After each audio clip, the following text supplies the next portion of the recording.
There will be a second call in a few minutes.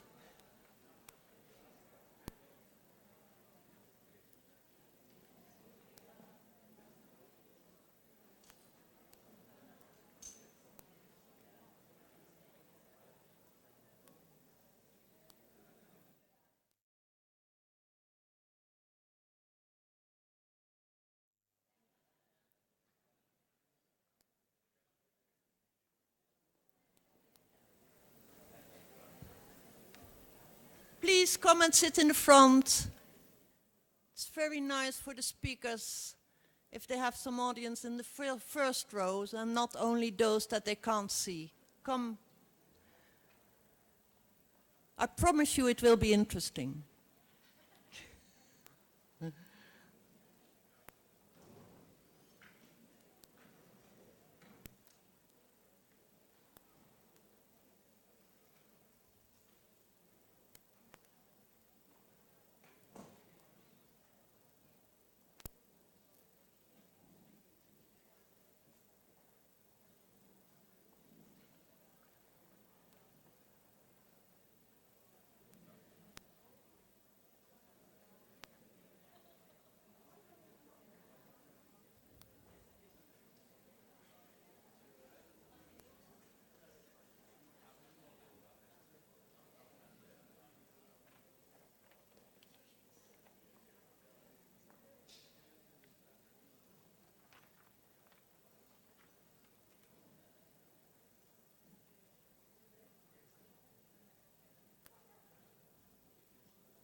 Okay, I start. Welcome everybody in the land that gave birth to Elias Canetti, Julia Kristeva, and many other artists that we know of.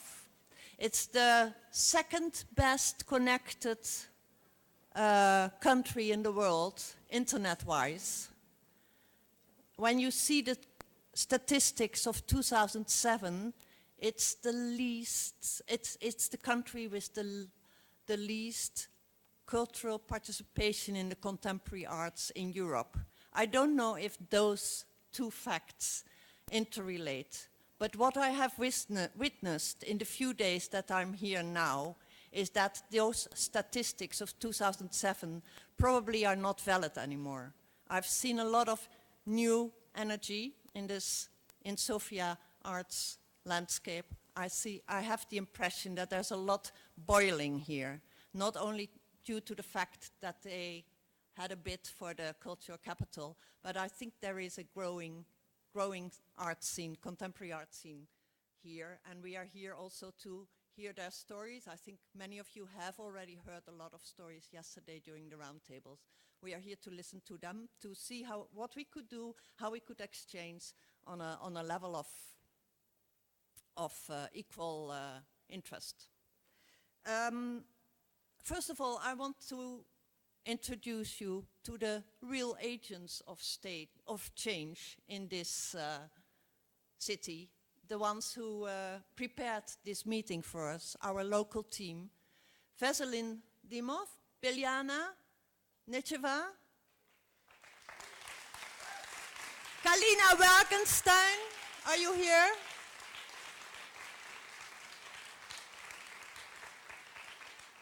They have been really a dream team. They have given so much energy to make this all happen. It's amazing. And since our own team, our IETM team has always also grown in the last, I want to also show if there are more people. I mean, I think this is not only the 3 people of Sofia. Who are the others? Are the volunteers here? Are the other people? Could you please stand up? People from the team, and get your applause.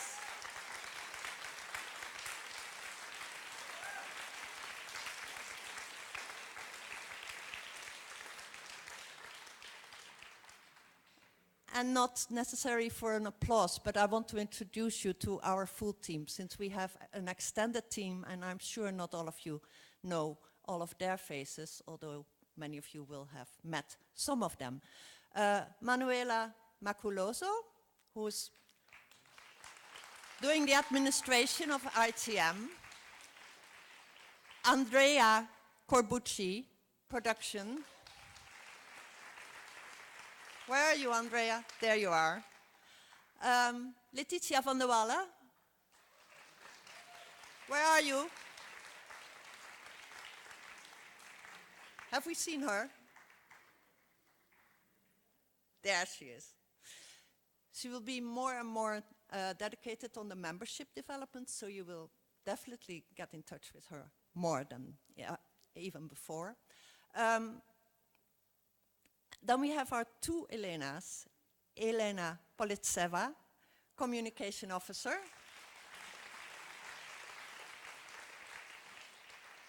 And the newest, Elena Di Federico, maybe you know her from On the Move. She's now part of IETM team. Responsible for research and publications. And last but not least, but I think you know them all, him all, it's Michel Carré.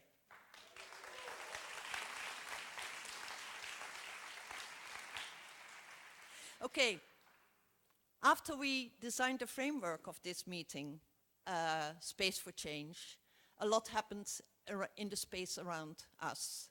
I think we have, we all witnessed the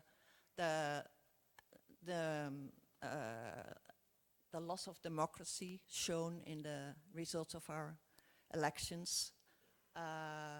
Also, the anti-European sentiments that are growing. We see the rise of the populists, we've seen the rise of the populist parties, and during this last summer we have seen that at the borders of Europe there's a lot happening.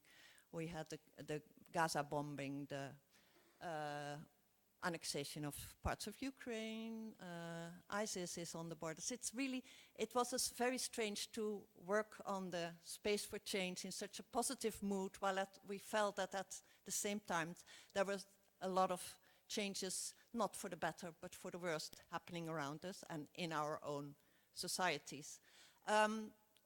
So we are very happy that we can at least announce a publication that will be dedicated on arts and politics. I want to show you the writer-researcher, Daniel Gorman, who is here today. He will work together with Elena Di Federico on a publication, a co-publication by Lift Festival and IETM on the topic of art and politics. Please address them if you have interesting projects to share with him. He will be here today at least, and tomorrow till lunchtime. Elena will be here till the end. This for the housekeeping facts. There's another housekeeping fact, and that's we are here very much working with our brains, and in the night we really love to socialize and drink a lot. But in the morning at 9:30, we have some opportunity for you to do some physical exercise. This morning, nobody turned up for the warming up. It is a sign, it is a tradition. It's not a tradition in IETM to be physical, but I think it might help tomorrow's process of thinking if some of you would do some physical exercise at 9:30. So you're very welcome to come and join us for some warming up tomorrow morning at 9:30. And now I pass the floor to David Pledger, who will be the moderator of our plenary session.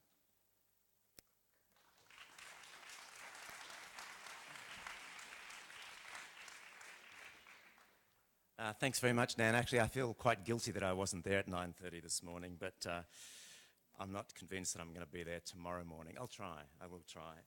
As a long-time member of IETM, I would really just like to reiterate the sentiments of Nan to actually the IETM Secretariat and also the organisers here in Sofia. So far, so good, so thank you. Today, we're going to talk, with two speakers who I'll invite up to the stage in a moment. But what I wanted to do really was to kind of talk about, just to frame the discussion that we're going to have. And it's a very important discussion. And it really, what circumscribes our topic today is really the capacity for the arts and artists to have real change in our society. And it's a subject that's very close to my own artistic practice and how that intersects with societies, with my own artistic concerns and how that intersects with society's concerns. So in asking the question, to what extent can the artist be a real agent of change, it sort of implies that the artist is not yet an agent of change. And I think maybe some of our colleagues and friends from Greece and Italy would have a different position on that, but maybe we can meet that towards the end of the discussion. If that is the case, then I think we have to ask ourselves, why is that the case? And from my point of view as an artist, it's really related to the conditions that prevail in our democratic societies. And at the moment, the democratic ideal and the idea of democracy is being very hotly contested.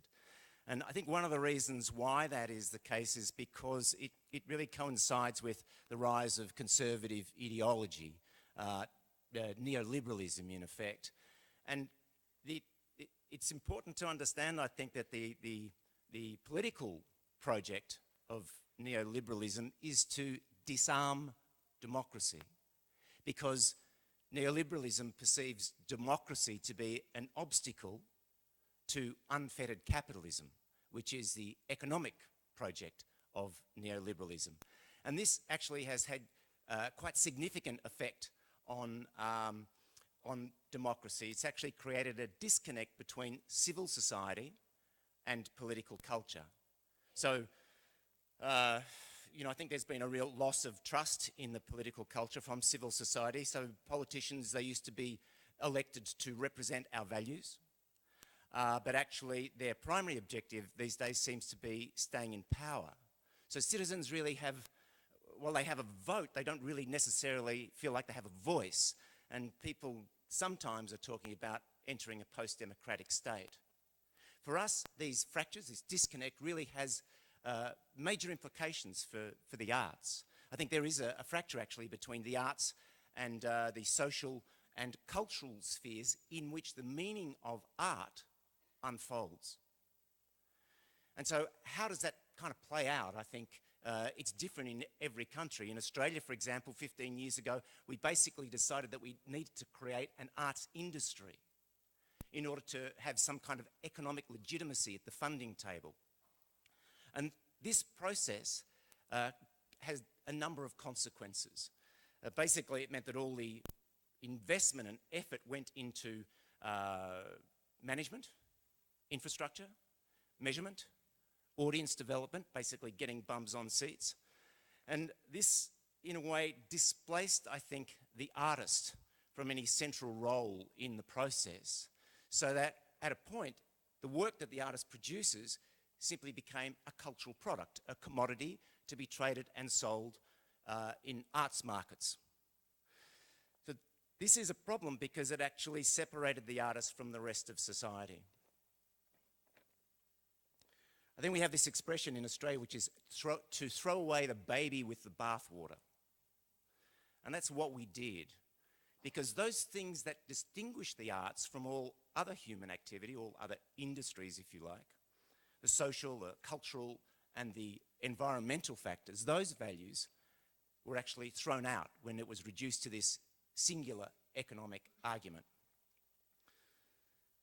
So the capacity of the arts really to affect change in society and the artist is really related to how we respond and have responded to the economic and political conditions of the day.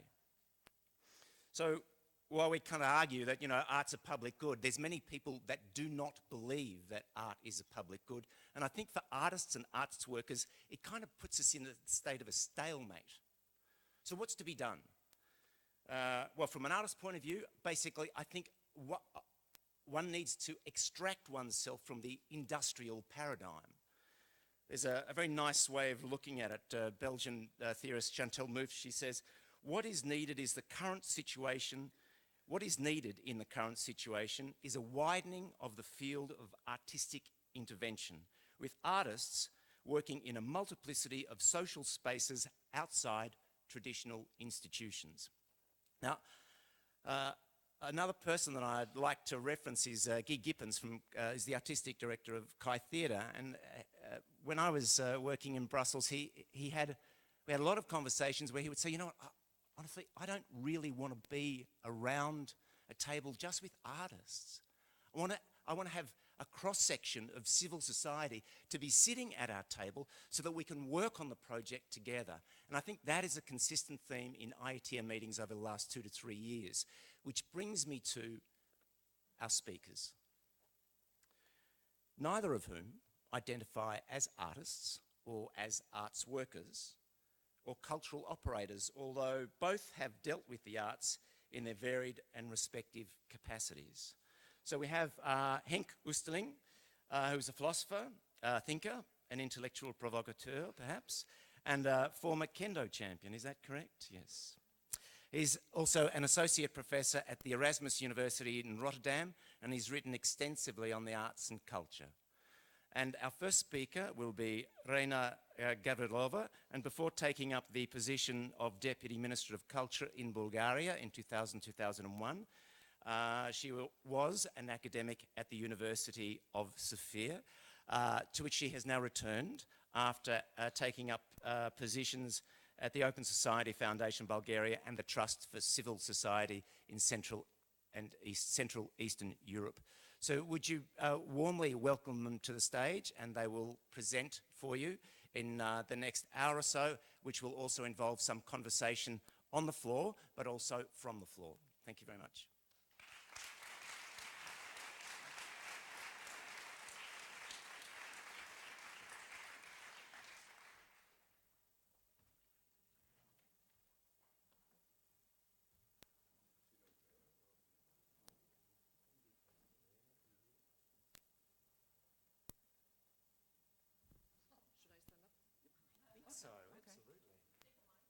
Okay, no, I can stand up.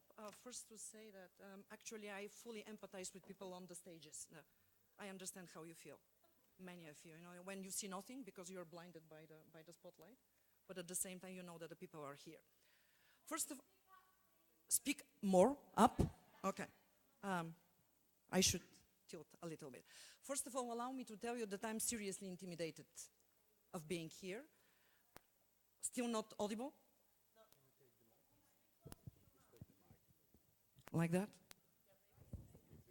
Probably I can keep it. Yes, much better. I said that I'm seriously intimidated because I believe that I'm in the situation of the few observers in an audience full of doers, and that's not the most comfortable situation. But I believe that that was one of the reasons why I was invited, and as you have seen and heard from this brief sketch of my previous experiences, I have been in positions of observing from a very interested vantage point what's been happening over the last 20 years, not only in Central and Eastern Europe, but in a broader space. That's why, if you allow me, I will share a few observations and comments based on my personal experience. They will be unavoidably tilted towards Central and Eastern Europe. I am Bulgarian. I have always been strongly related to the process of democratization in this part of the world. That's why the few examples that I will draw to try to beef up my arguments will be belonging to this part of the world. Basically, what I'll try to do is to advocate for the importance of the baby. I don't believe that that's something entirely novel, but I will reiterate once again my faith in the importance of the art and the performing art for one simple reason. I believe that we should coin the arguments if we are to convince someone outside of the circle of already convicted and convinced, not only convicted but convinced. Sorry, you have to pardon from time to time my slips of language. Sometimes they're really, really good, convicted and convinced. So, that's why I'll start with a few broad concepts and observations that I believe are crucial to understand and to reflect on our own place in the world as we see it now. I believe deeply that we're experiencing a communication revolution comparable to the invention of printing. If you are basically familiar of what printing meant to the spread and democratization of knowledge, of access to ideas, of acquisition of voice by people who until then never dreamed of being able to express themselves and to reach someone outside of the circle of those few insiders in the sphere of ideas. So I believe that the spread of the new media, of the new technology, of internet, are changing dramatically, and I would say in a revolutionary way, the way our societies are going to evolve in the future. Some of this is undeniably positive, because I believe that democratization of knowledge is something that we have never dreamt, and you can imagine that when I speak of knowledge, I don't have in mind volumes of facts and interpretations. I mean everything that needs to be known. So you see, I have a very broad understanding of knowledge.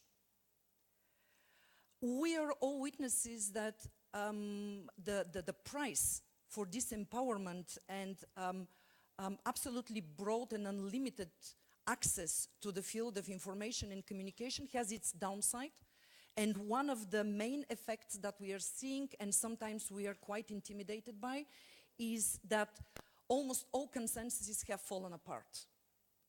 I think that at this moment there is barely a statement that could be universally accepted and supported. That will be one of the facts of our life in the future. That means that every idea will be contested and will have to be argued, and the people with whom we talk need arguments that will convince them. That's my presentation here. There is another aspect of this communicative situation which brings us closer to this audience and the interest of this conference. We are all witnessing how the pieces of information travel, are iterated, and are received by individuals. Shortness, visuality, small snippets that are supposed to serve as metaphors for much bigger and more complex context and concepts that we try to convey.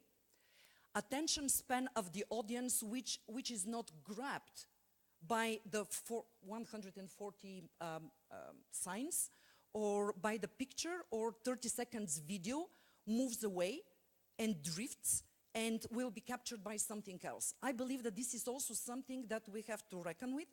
Otherwise, we will lose a lot in the way that we believe was something that was granted, especially for us academics, who have been forever, for the last 300 years, relying on the word, on the rational argument, on the thought, on structured presentation of our ideas. Everybody who's teaching, everybody who's communicating, everybody who's writing knows it. And I would like definitely to emphasize it, because that's where arts, and especially the performance arts, come into. I truly believe that one of the future is really in the ability to express those contested, complex ideas and messages in a way that could be understandable with a few signs, of a few sketches, of a voice, of a movement, of a light, of whatever represent the film of performing arts that you know much better than me. And by the way, I feel that if we compare performing arts to the other arts, there is one more advantage that some might see as disadvantage. This is the ephemeral quality of the performing arts. Their temporality, they happen now and here. You might record them, but everybody who's a little bit interested in interpretation and perception knows that one performance is never the same as the next one. One audience reaction is never the same as the next one. I believe that this is the greatest strength of the performing arts, that because they can really react immediately to the context, like the snap of the fingers. And in this fastly changing world, that becomes extremely important. That said, I truly believe in the role of the arts, and especially the performing arts, as being not only the messengers, but I'll say in a word, why not only the messengers? But this is extremely important, and I believe that more and more people start realizing it. I would like to add a secondary consideration of this. Why arts? Why performing arts? Why they are important? Why should we care for the artistic explorations for individuals who want access, who want glory, who want perfection, who want provocation? Why should we, the others, care about that? In my opinion, and not my opinion, of course, I'm quoting, I'm standing on the shoulders of giants, as usual, and I'm humble enough to recognize it. I believe that the future is for creativity, for those who will be able to generate new images, new words, new ideas. Something might be, in some cases, that might be the black swans, things that we could never have imagined that they will happen, but others will be just something that we in our ordinary lives cannot imagine doing.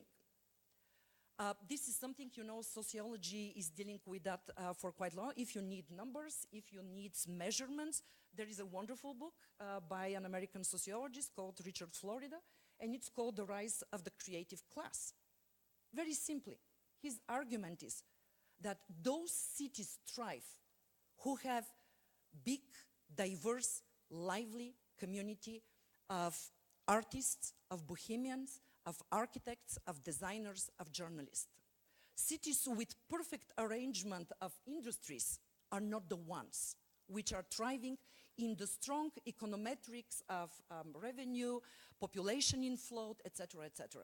So I believe that we have both the hard science and our own intuition to understand that unless you produce new interesting things, unless we harness the genius, the talent, or simply the extravagance, the fringe quality, or even the marginality of some people to bring something new, we will move unavoidably in this fringe that we resent so strongly. So this is for the argument. That's why I believe that we have, and to some extent, I believe that my own iteration, I'm claiming that the future is for shorter and briefer and emotional messages, and I'm presenting you a rational argument, but I cannot get out of my identity of an academic who tries to present everything in neat arguments with 1, 2, and 3. The second thing that I wanted to say is, as David mentioned, in the last 10 years, I have been working for philanthropic organizations, supporting a lot of projects. I have read hundreds of projects, and I believe that I could share a couple of examples to let me move to the topic of our conversation. What is the link between arts, space, and change? So from my own experience, 3 or 4 instances, very specific, as I said, from Central and Eastern Europe. One of them, David knows, sorry, apologies, he has read something about that I remember quite clearly, is there was a project from a mid-sized Bulgarian town proposed by an organization created by a few actors, a theater director, a journalist, a teacher. I took the trouble to have a look at what the composition of this association, Icarus, it's called. So they did something, they did 2 things. One of them was called Maria in the Box, and the second one was Law Was Not Enough. What they did was that they were putting on stage with professional and amateur actors some kind of scenarios and cases exploring domestic violence. What's really interesting is that this town, excuse me for labeling a place, but is very conservative, with very strong patriarchal culture, which is not something exceptional, especially in small places, where domestic violence is stigmatized in the same way both for men and women. So they thought that you need to push this to the surface to make it happen. But what they did is on which of those stagings they were bringing people from the audience, interrupting the presentation and asking them to come in and to start the stage and to say how they would behave in this situation, what they would do, how they react, do they like it, etc., etc. So that's one. A second one is from Hungary. It was, you might have heard, it's a cultural organization called Kava. I'm overstepping my time? Not yet, okay. So I just want to make sure. So once again, they were using the theater. That's why I chose these two examples, because both examples, they were using performing arts, some professional artists, but they were moving outside and beyond the traditional play with actors, with staging, with scenography, because they were trying to bring in the audience and to engage them with what they were saying. And by the way, probably half of their performances were staged in city squares. They will move out like the street theater, and they will organize something, and they will advertise in the good traditions of the Middle Ages. Everybody who's interested, come and listen to us. But their presentations and their performances, they were really targeting really acute social issues like poverty, like discrimination of Roma, even racism, like deserted and lonely elderly people. So that was something that also struck me, that they were using both UNT spaces and professionals and at the same time as amateurs to try to drive messages. And the third one is from our experience here in Bulgaria, and many of the present Bulgarian colleagues know what I'm talking about. Last year in Bulgaria was under the impression and the strong sway of constant protests in the street of Sofia against the government. It was organized originally by a very big group, not organized, it was a very big group of people participated, which at the end dwindled, and probably at the end it was about 500 persons. But one of the things that everybody noticed was they spontaneously started generating performances. In the beginning, they just went in front of the National Assembly and started voicing their discontent. We want this, we want that. Then, after the third day, they decided that they need more. So they started painting. They started ringing bells. They started beating drums.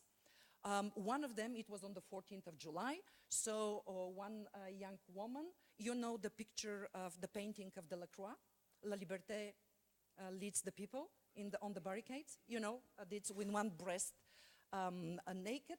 So, and they went by the French embassy. She was carried on a platform. You were really riding the barricades of the discontent. That's once again, what I want to say is that they spontaneously, there was no organization, there was no central organizing body commissioning, you do this, you do that. So they come to the idea that for the passerbys, those who are not participating, you need to impress your message to deliver it. I need 3 more minutes. Thank you. So at the end, what can you take from what I'm saying? As I said, I have been reading hundreds of projects. When I didn't have time to make a research, how many of them, because we didn't have in either organization special program for arts. So we were just looking for artistic endeavors who were trying to make some kind of a change. Different in opinion, in behavior, in children in school, and how they use art. So they have different missions.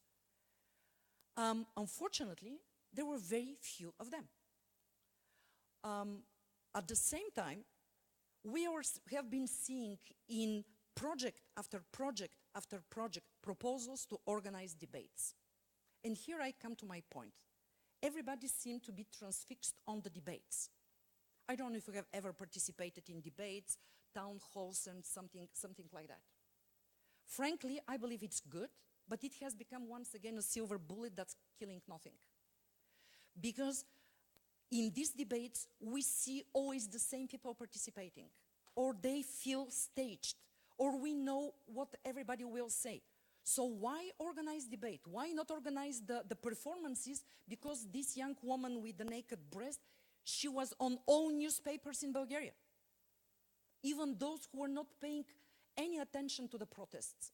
This is just an illustration to signal how I believe that the art could really be this creator. And one word finally to the space, because I believe that there will be more discussion about that. Space in my mind are two things: the physical space, and these three examples were very good illustration how you appropriate space, how you take advantage of space, even an orthodox space. But for me, and I might put it here for discussion, I believe that the space that you open in the minds of the people is the really important thing.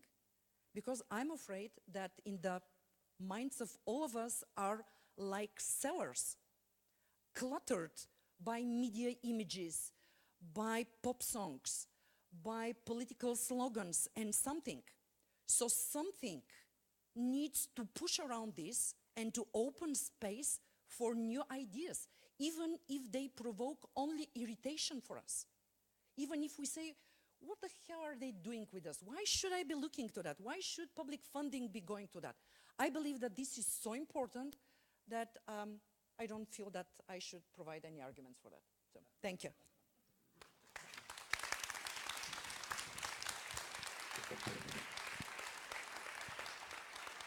Thank you, Raina. That was excellent. And I wanted to ask you one question, actually, because you've given us some context for the role of the artist in terms of their significance and importance and what they can do in order to affect real change. Actually, what is their value is what you've actually been talking to. Let's say that in a new world, in a new environment, that the artist and the arts are actually at the centre of the conversations around civil society. At the moment, they're at the margins. Cultural participation rates are extremely low in Bulgaria. If they were at the centre, what then do you think civil society would look like? I might be oversimplifying, but I would say that many people, if you ask them if arts are part of the civil society, the answer will be hardly. Because in our opinion, the civil societies are non-governmental organizations who formulate a mission and they drive it and try to organize.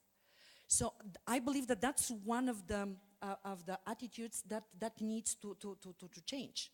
And for the civil society the way we see the activists, the journalists, the bloggers, the trade unions, whatever, are the ones who have comfortably filled the role of a civil society. And I believe that they don't think of artists as civil society. Correct me if I'm wrong.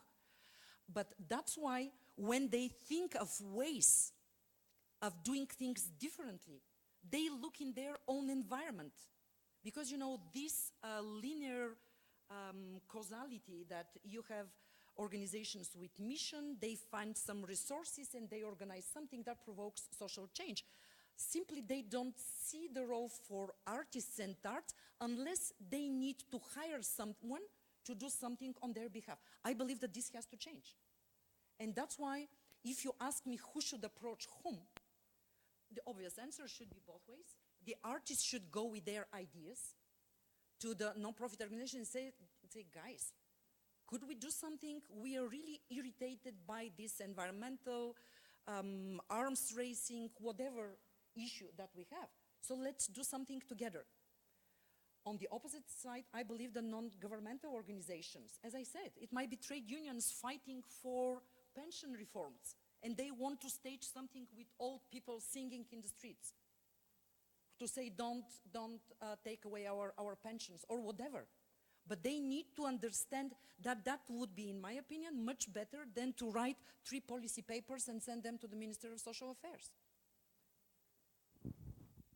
Okay, so that does kind of look at the artist in a kind of instrumental way, though, doesn't it? And that's probably, I would say that would be a concern and of issue to artists if that is the way that they are, if you like, employed as a tool in society. So if you do want to include artists, then what actually, I mean, what does the alchemy, what's the alchemy of it? Because artists, I think artists need to be in a position where they actually are able to make the work that they need to make in order to, express themselves, enlighten, irritate and confuse, that are not necessarily linked to an instrumental outcome. I reacted to your question about the relationship between non-profit organizations, civil actors, and the artists. But I think that I made quite clear that I believe that unless the artists have a space for their own invention and experimentation, we're not going to advance too much. So this is a separate conversation, how to secure this space. And I think that you mentioned in your expose, I share the conviction that arts and culture are public good. And as public good, they're part of the well-being of nations and individuals in these nations. And that's why governments should make sure that there is enough resources, not only financial, but policy resources, or openings, or inroads for this to be available. This is a very long conversation, and I would definitely welcome reactions from the audience. But I say, this is my opinion. And not only, but I don't want us to monopolize the discussion, because, you know, for whom is this space? For institutional arts and culture, or for alternative, for independence or something, is really at the nexus of this conversation, at least in my country. So it will be really good to hear about other places. Okay, so maybe we get to that after Henk takes us on a journey.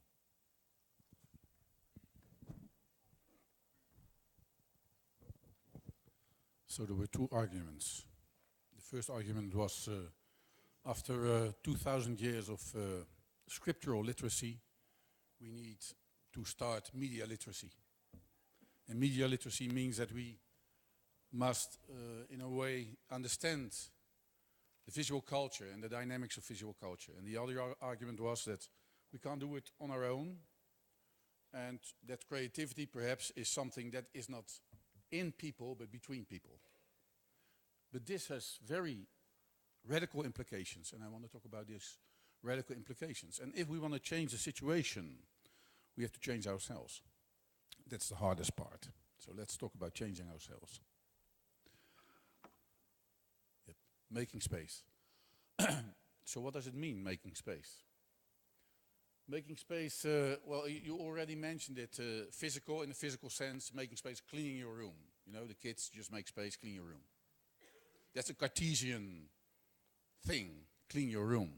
And there's, of course, another, which was mentioned by the former speaker, freeing your mind. That's also making space. So there's a mental thing and there's a physical thing. But there's something else as well, because space has changed. The connotations of space has changed already. There was, by none already mentioned it, the connection of Bulgaria is one of the highest connectivity in the world. So this has changed space as well. So it means that the Cartesian space-time, which means an empty space, and we are very afraid of empty spaces in the West. You know, we have a horror of vacui. Nihilism is something very bad, you know. So, and in the East, there's a completely different connotation to emptiness, to sunyata. In Japan, space has a completely different connotation.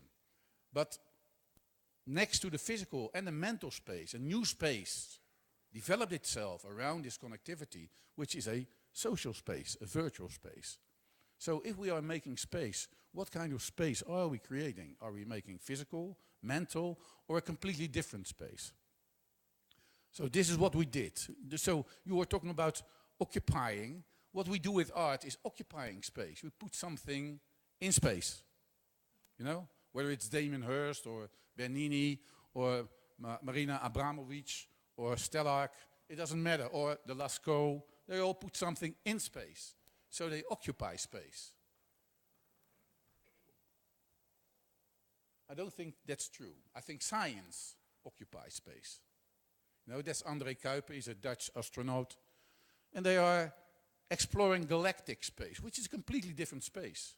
And of course, down there, that's a subatomic space, that's the Higgs boson, the Higgs particle. So there are completely different spaces which are not implied in our conversation, but that's a galactic space and a subatomic space. But when you explore those spaces, you must remember that the only thing that you are doing is transforming and just transgressing and going through visual space. It's only visuality. The Higgs boson, the Higgs particle, is a thing on an interface. The whole galactic, apart from this astronaut, because he went up, but for us it's all interface. So the visual culture has expanded immense. So we have to ask ourselves, how is art making space? And I think the first thing that art always did is making space by reflection, right? So it started with Van Eyck, of course. There was this first mirror, because they could make mirrors in those days, different mirrors. And the bourgeoisie, they could buy the mirrors. And so our self-reflection, our subjectivity, is a result of a technology. And the technology is just called mirror. So we'll come back to that later. But reflection in art started by, is the artist implied in the art that he is showing? And that's, of course, when modern art started with this guy, Velázquez. So his idea was, I'm an artisan, I want to be an artist, so I paint myself while I'm painting. Painting yourself while you're painting. Thinking yourself while you're thinking. Performing yourself while you're performing the performance. So this double space is exactly this double reflection. That's the space that art is creating. To know what you are doing while doing it. So we're all schizophrenic in a positive sense.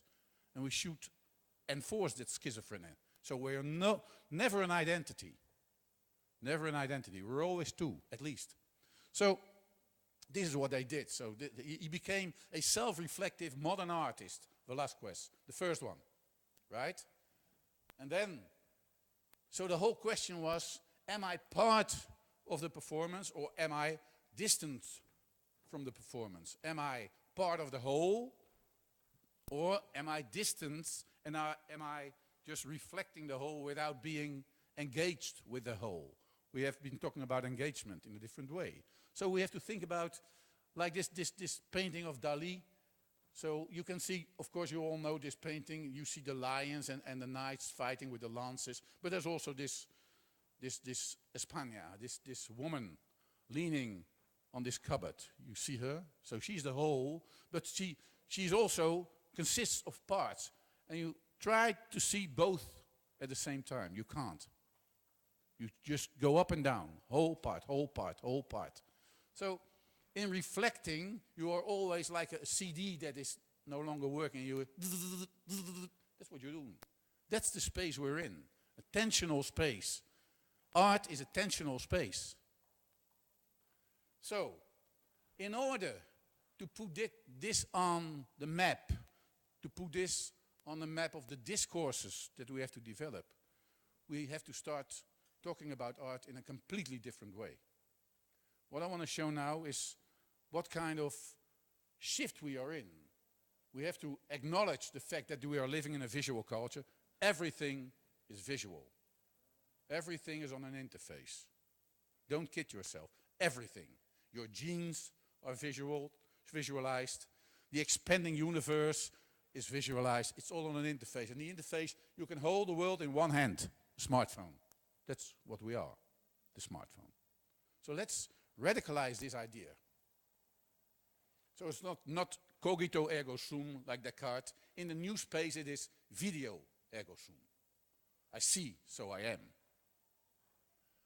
So thinking different means seeing different, right? You have to see something else. While you're looking at the same thing, you have to see something else, which is quite hard. So the contemporary society as a whole, what is the contemporary society? So 25 years ago, the wall crumbled and fell. This is a Stalinistic icon, which is part of that other universe. But we still in our minds are modern people thinking in those terms. So how should we transform ourselves? We are living in a media society, that's for sure. We're living in a network society, an information society, and a risk society. Which means that we have to think in terms of this society. When you think about art, you have to think about art in those terms. It has been mentioned already, but what does it mean when you think in those terms? So this guy, he knew already what the problem was. You can't just find solution for a problem in terms of the problem. You have to find different terms in order to make a solution. And when you do that, it's not a solution. It's something completely different. You create a new world. And that's a creative act. So, modern discourse. I said modernity for me is 1806. Oh, that's wrong. Okay, there happened something with my... but it is, in fact, it is 1872 and 1983. In between the first exposition of the Impressionists and the invention of the webcam. With the invention of the webcam, the customizing of making your own film of life, and the first experiment with our visuality, with that there are only dots that you construct in your head, and then you have a world. In between these two events, modernity enrolled. And these are, I'm not going to read them, but read them. This is what modernity means. So the last one, the avant-garde art, I'm going to talk about that. Is there still an avant-garde art, or are we in the post-retro avant-garde art? Okay. In order, when it is a visual culture, we have to take the consequences and think about the visuals that guide our ideas. So there are paradigmatic visuals. We use them. We say, oh, the sun rises. Nonsense, the sun doesn't rise. Oh, the sun goes down. Nonsense, the sun doesn't go down. It's a metaphor. Plato says, well, they're all in this cave, you know, all these dumb heads. So get them out of the cave. Get them enlightened in the sun. Why the sun? It's a metaphor. We only think in metaphors. So what are the basic metaphors of modernity? These are the basic metaphors of modernity.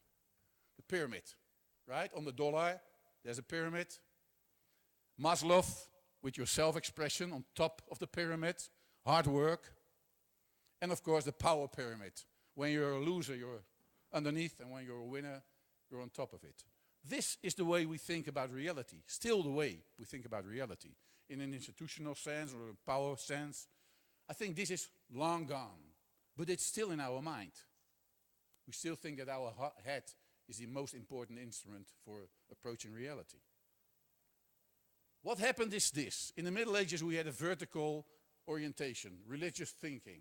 And then we toppled the pyramid. We threw it down, and then we got perspective.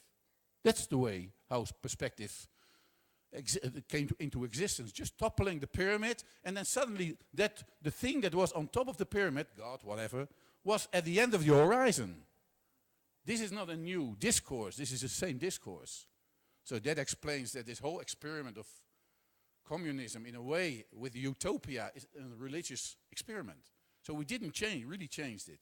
So what happened was all those different things, all those ideas about perspective, and at the end of the road, the horizon, then something else happens, and then it changes, is only a way of religious thinking. So this is what happens when you pull up the curtain, you know, what is lies behind the horizon? Exactly the same. Exactly the same. Because horizon just shifts, and because of the fact that, and that's what we didn't take into account, because we globalized. And when you're globalized, the horizon just turns around and around, and it's all the same.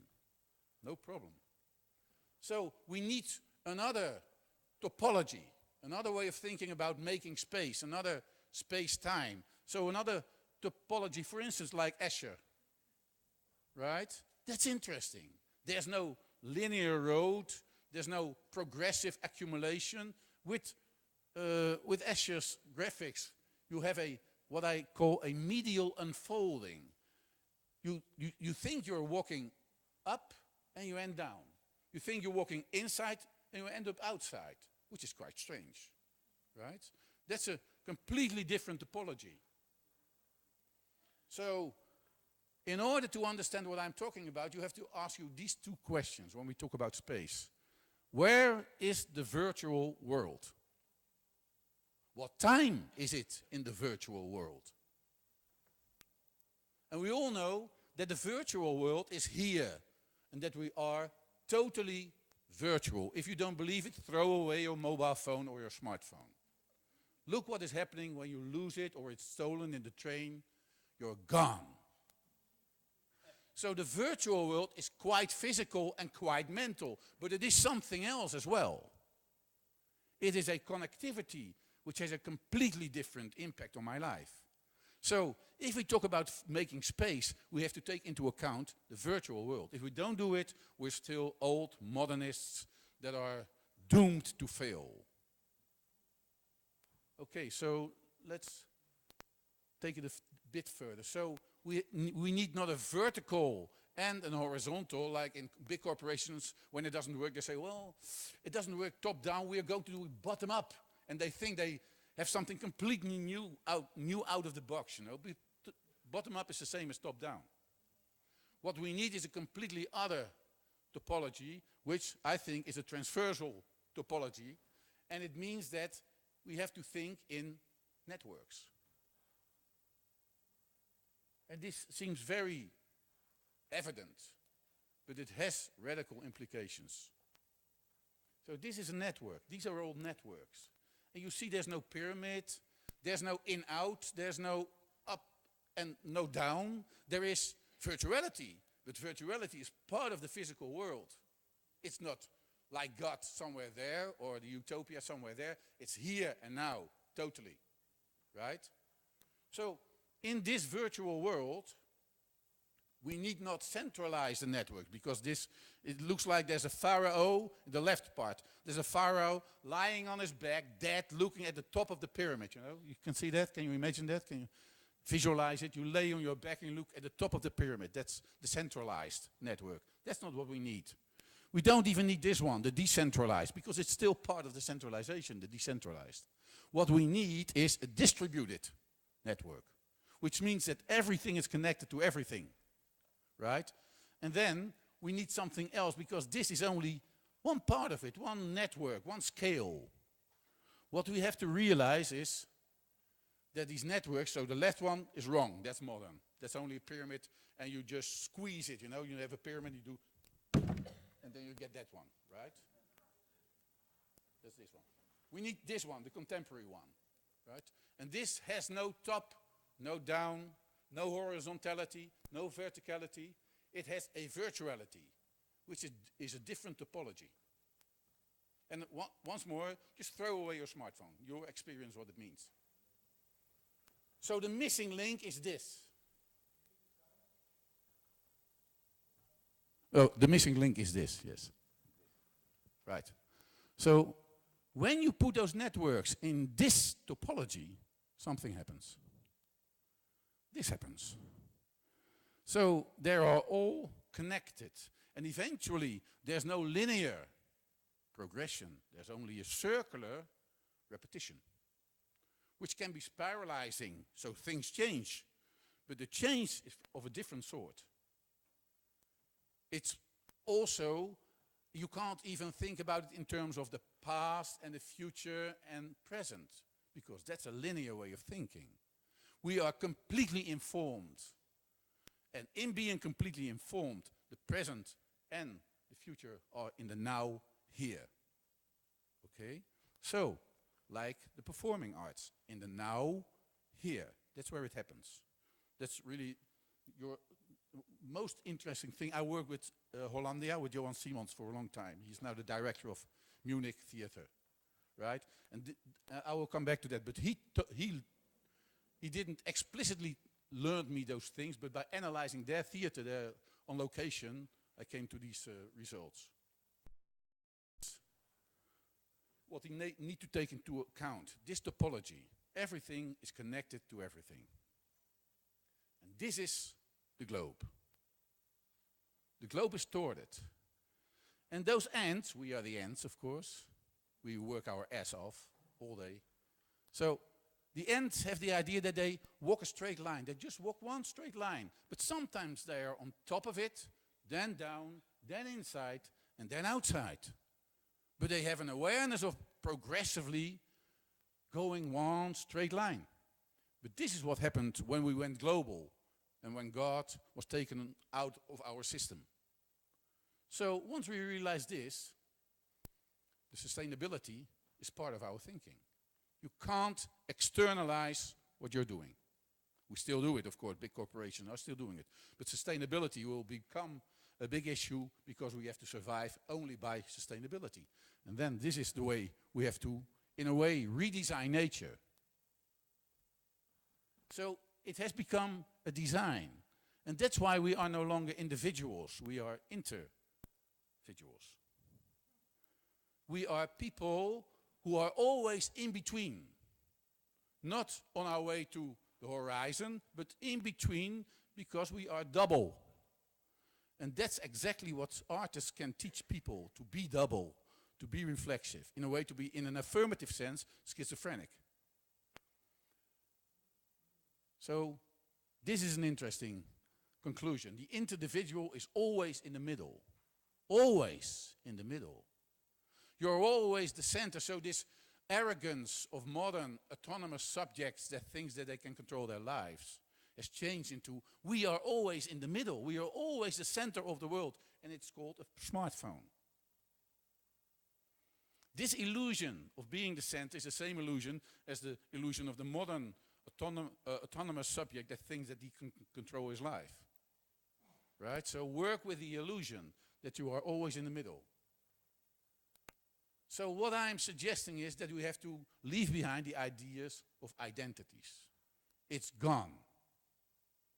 The only thing that we are confronted with, because we have to reassess our behavior and our thinking, is the primacy of relations. We are first and for all a relation.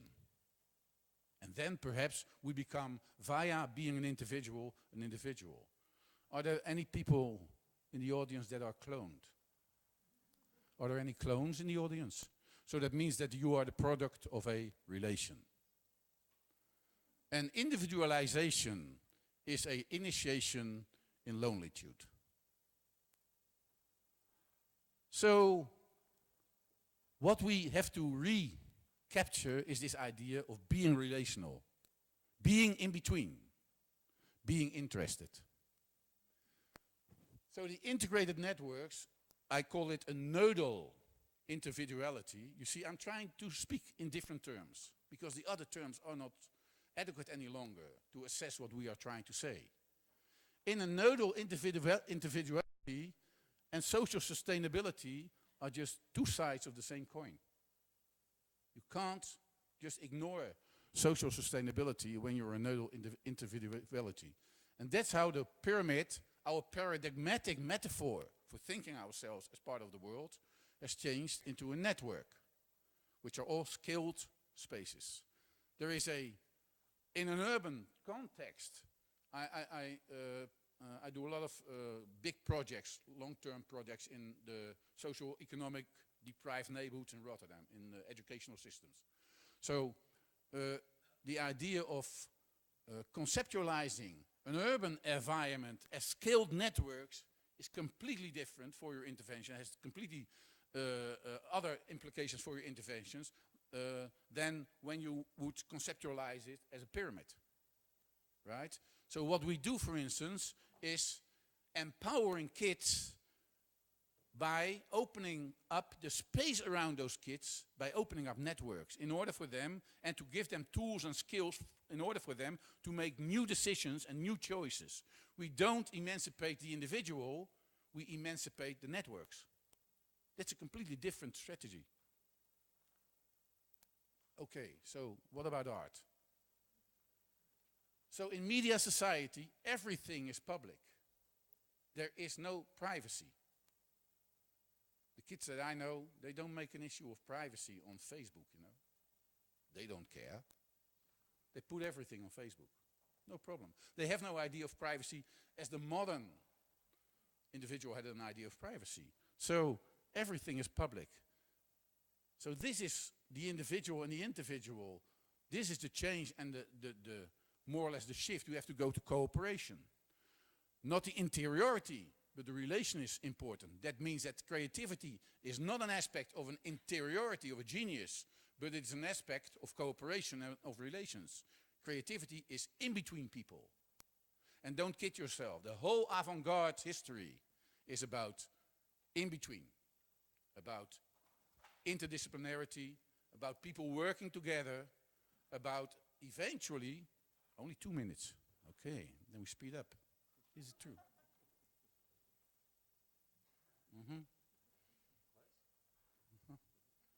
Okay. So I don't have to read it, you see it.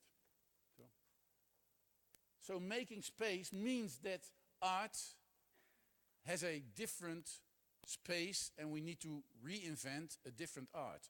And so what does it mean for artists nowadays making space? I come back to the initial question. We have to republicate art practices, the republication of art practices. That means that we are used to art in public space. Look at the square over there. So iron and wood and stone in public space, you know. That's not what I'm talking about.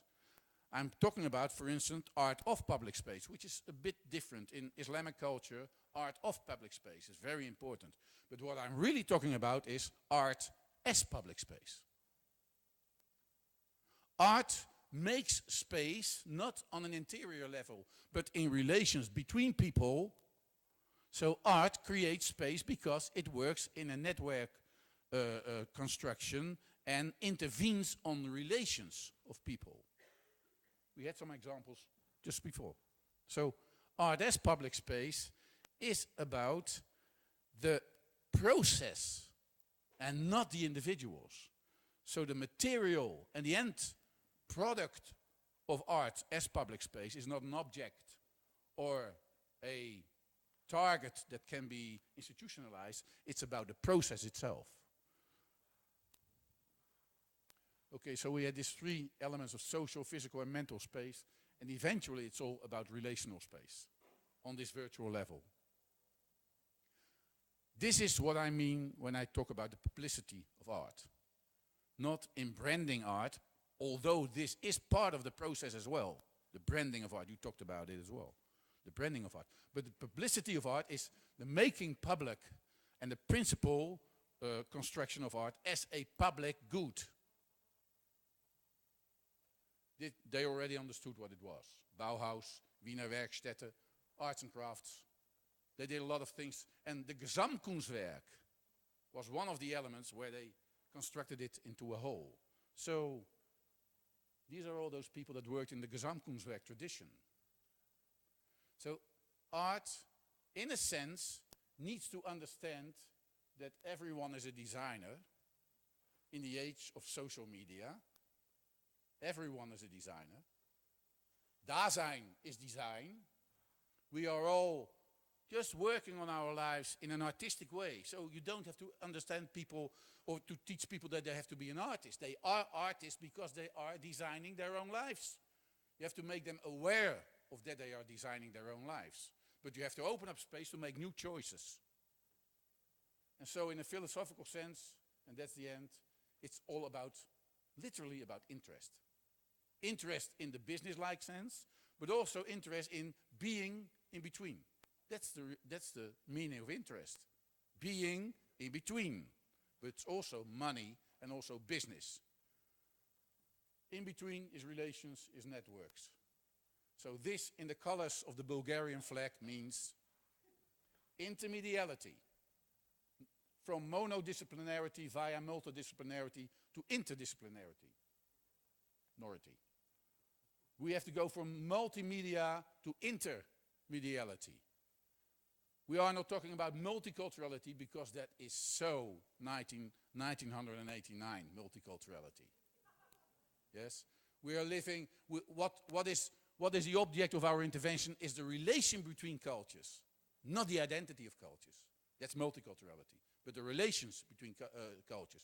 When I take one of those guys in the streets of Rotterdam, there are at least 6 cultures in this guy. In his language, in his way of behaving, in his clothing. Everything is mixed interculturally. So we have to go from multicultural relativism to cultural, intercultural interest. And eventually we have to reinvent this idea of interests, which has a money aspect as well as a artistic aspect. And that's the real challenge. So Dasein is design for me. Okay, thanks very much.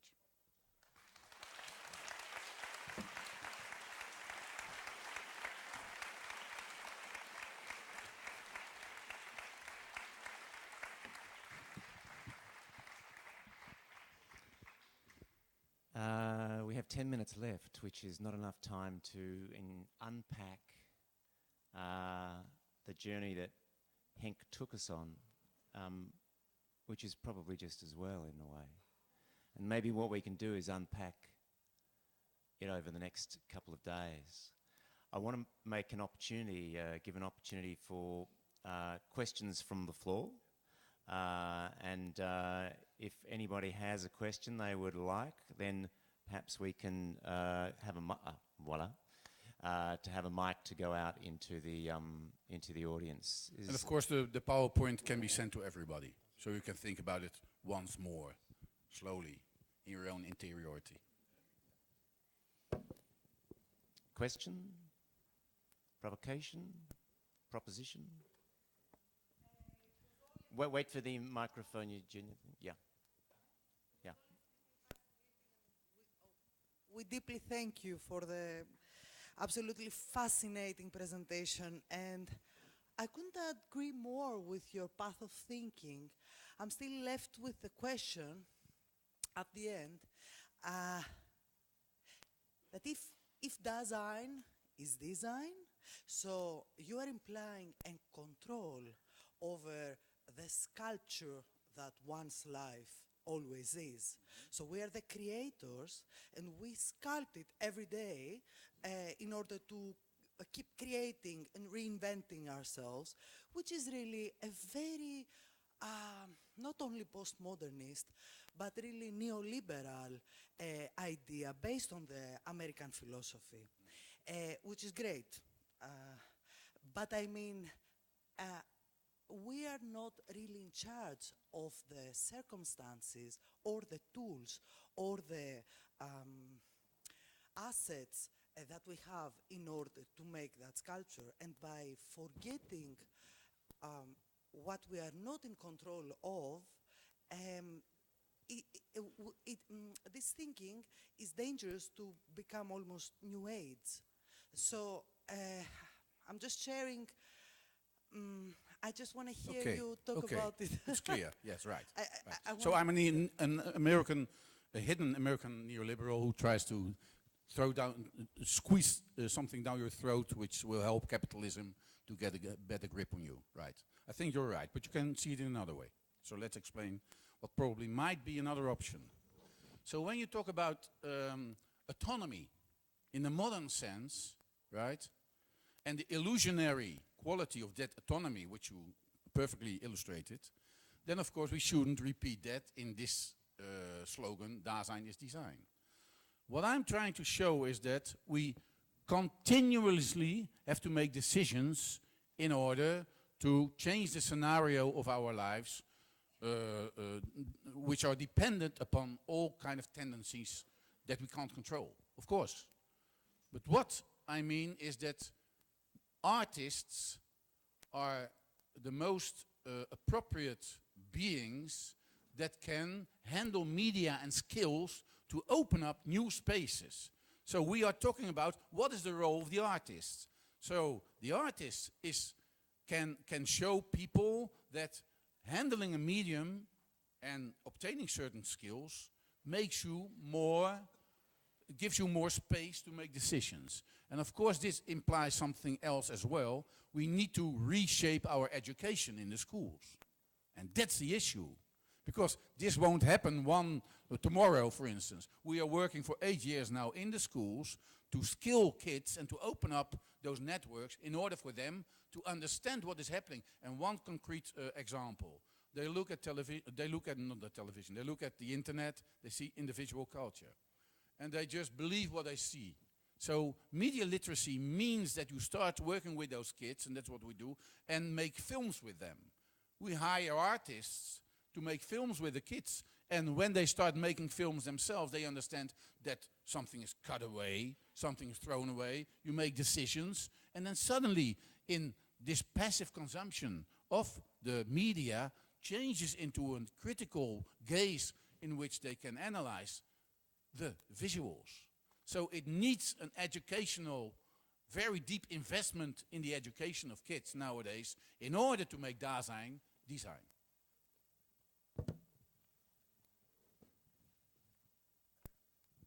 Yeah, lady just here. Thank you. I want to ask, you said we should constantly free our minds. Free them of what? Of our beliefs, of our ideas up to now. How often can we just put this like a garbage in the bin? Maybe the certain core of ideas and of beliefs should always be constant. How much can we change? Yeah. So we need, of course, a point of reference, a metaphorical point of reference. We used all kind of paradigmatic metaphors in order, and we take them for granted, right? So, but in an historical perspective, all those things changed. When Descartes was talking about people, he visualized people or human beings as automatons, robots, right? When Freud did it, they were a steam machine. And nowadays we are all computers, right? So neurology and so on makes us think about the human being in the metaphors of this science. So being aware of that opens a void. And who is stepping into the void in order to find metaphors that are more adapted to your desire than the metaphors that the system gives you? Artists. So Hello? Yes, where? I'm Someone over else here, David. speaking? Hand up. Where I'm are you? standing up. Oh, Willie, hello. Thank you for a most stimulating presentation. At a certain level, everybody's an artist, fine, but when you needed to teach the young people, you had to get more experienced artists. So can you talk a little bit about power, because power is not distributed equally in the network. Yeah. So legitimacy, the power to make meaning, something on that. Okay, so there's always power. You have to, that's the starting point. You don't have to read Michel Foucault to understand that power is part of a relation. What happens is that power is based on something. Power is based on force, right? So force is translated into power once it is working within a context. So when you want to deconstruct power, you have to get back to this force that more or less directed the desires of people. That is what we do in those classes with kids. We go back and we call the force, it's interesting Star Trek, but we call the force, we call it being interested. We try to find the anchor point of what they really are interested in, which is always very amorphous, and there the artist tries to open up this interest and tries to give them skills. So we're not talking about that we have to reform the interiority of the kids. We reform the hands of the kids in giving them the skills and the tools. And then something, because you always have a medium, and the medium, every artist knows that, the medium is very persistent. It forces you to go another direction that you want.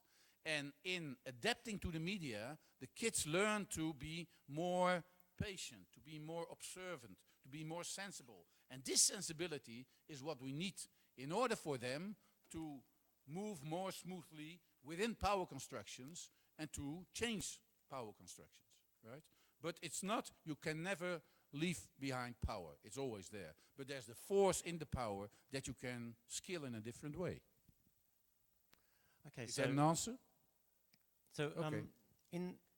Just in that kind of breakdown then, in terms of the original question, which is to what extent can the artist be an agent of change in society. The proposition that has come through both presentations is that in fact there is a multiplicity of spaces which the artist occupies at any given moment. So that the shape of the engagement that the artist has with society is no longer something that is no longer what we used to hang on to, but is actually created and evolved in any given moment in their sign, which is in the being in the world, being present, being absolutely there all of the time. And so I'm curious in terms of, the practice of the artist, because the practice of the artist has so many shapes. It can be very singular. It can just go in one line, or it can be layered, hierarchically. It can exist as a matrix. The matrix can be curvilinear. It can have a different shape. So I'm interested in that the proposition that if the artist wants to engage in and have an effect of change in society, where does that impetus arise from? Does it arise from what they see in society, the need of society, or does it arise from their own need to express? Okay, so exactly, the last part, that's it. So you understand that I'm beyond this point. Yep. I don't believe in an interiority that has as his sole motivation to express him or herself. I don't think it was the case in the 19th century and the 20th century. Only the ideology, we needed individuals politically, so the artist was always this pivotal creativity. We are beyond that point. So I think the motivation of the artist and his orientation must be societal, without becoming instrumentalized by the politics. And that is the challenge. So nowadays in Holland there's a big debate on culture and art is instrumentalized for social cohesion, right? Participatory art is used by politics in order for them to create big society. That's not what I'm talking about. I'm talking about something else, right? About decentralizing, about giving people the opportunity to take different directions. And that's where the artist, I think that's where the artist's motivation should be. We are no longer in the 19th century. We are beyond the point of nation states and individuals that have to be politicized and emancipated. We are going from an ego emancipation to a eco emancipation, which is completely different. Lena? Just wanted to comment on this, that it's extremely interesting idea in general, but one thing that it seems to me is that really implies that each artist needs to be constantly self-reflective about this. And that might be naive, what I'm saying, but I believe that for some among the artists, they believe that unarticulated intuitions and which they express in a certain way, as you say, probably to 19th century, to early 20th century, but in the same way, that's a kind of a mainstay of their, and you call for them to give up the identity and to move into this self-reflecting environment. That will be, I'm just interested in how do you see that in the actual... So, sorry, I'm gesticulating. So how do you see this happening with real human beings? Because, that's really quite very easy. Interesting. Quite easy. Very easy. I'll explain it to you. First of all, we have to understand that self-reflection is not in my head, right? Because that's the presupposition of what you're asking me. You're still in the pyramidal paradigm. It's in the head, self-reflection. No. The self-reflective instrument of a painter is his paint. The self-reflective instrument of a theater maker or an actor is his body and his dramatic gesture. So once this is acknowledged as a tool of reflection, and we have to acknowledge that in a cultural sense, that is the tool of reflection, then the artist need not think about himself all day so he can't make any art any longer, right? So self-reflection is transformed in this paradigmatic shift as well. We need, and that's why we learn the kids not think about yourself. Think, did you do? No, you say, well, here, this is a knife. We're going to cook. What can you do with a knife? And then suddenly, those Turkish and Moroccan guys in the streets of Rotterdam, when they see a knife, you put a knife here.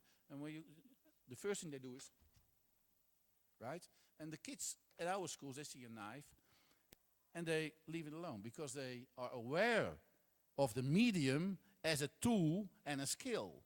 So that's where the reflection is, and it gives them the possibility to not to be defensive, aggressive, or to express themselves, their aggression, for instance. No, there's something relational that keeps them in a completely open space. So we need to readdress the idea, I'm a philosopher, we need to readdress the idea of reflection as well. Yes, actually, let's go here. Eugenia, if that's okay, down the front. Thank you. Just wait for a microphone, please. Thank you. Yeah, it's hard to navigate all those chairs, isn't it? Well, thank you. I think it's very interesting, and I live this change every day because I run a platform for young people in Amsterdam, and I think the real schizophrenia is not is on an institutional level where you try to cooperate with institutions that live in other paradigms. So the real challenge, I think, is it'll end up all right, but there needs to be some institutional changes as well. You can change as an individual, but you still have to work within structures and within, well, you know, whatever councils and things that have different conceptions of how this works.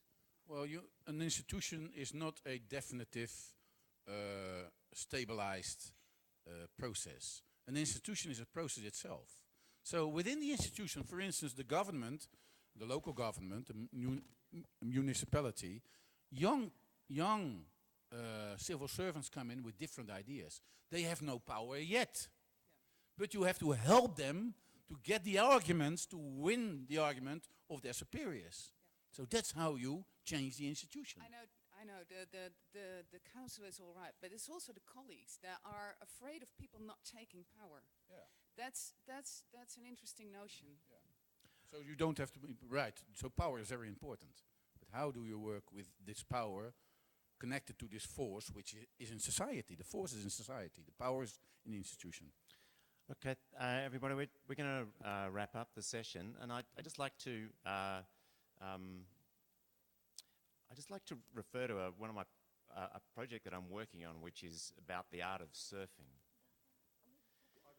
The art of surfing. When you take a wave, there's three parts to actually taking the wave. The first is that you have to sense the swell of the ocean so that you know when the wave set is going to come. And then you have to get to the takeoff point so that you're in the right place to maximize the experience of the wave, which is in fact this idea of being in the world, where you can really have this ability to access all your communicative tools in a very highly improvisatory way. I guess what I would like to say is that my feeling here in Bulgaria is that it's quite possible for artists to be in between, to be glue that sticks things together, the adhesive.